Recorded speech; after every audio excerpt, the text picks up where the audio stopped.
मला माझी मुलगी आणि माझी सून यात काहीच उणीव जाणवली नाही. तुझ्याकडून मिळणाऱ्या प्रेमानं सुनेची तू कन्या कधी झालीस हे कळलंच नाही मला. पण बरं झालं म्हणायचं, तू माझी मुलगी म्हणून माझ्या वाट्याला आली नाहीस. नाहीतर तुही लग्न होऊन सासरी गेली असतीस.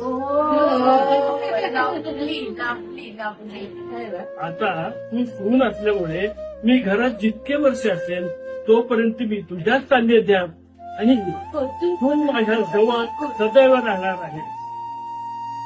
मायाचं वर्ष करत अनेक जन्मांत थोडंफार मला पुण्य शिल्लक असल्यामुळं तू मला सून म्हणून लाभली. देवाचे आभार मान. तुझा स्वभाव शांत आणि समंजस आहे. तणावपूर्ण वातावरणात सुद्धा ही समंजसपणा आणि प्रेमाने राहतेस. योगेश बाहेर असतानाही मला मायेनं काळजीनं सांभाळतेस. आणि काय हवंय मला? तुझ्या हातचे चवदार अन्नामुळं तू सर्व नातेवाईकामध्ये आपलंसं करून घेतलंस. खरंच अन्नपूर्णा असणे जीवनामध्ये किती गरजेचं आहे. त्यामुळे सर्व तुझे कौतुक करतात. खरं सांगू का, तेव्हा मलाच माझा अभिमान वाटतो. किती लिहू आणि काय काय लिहू.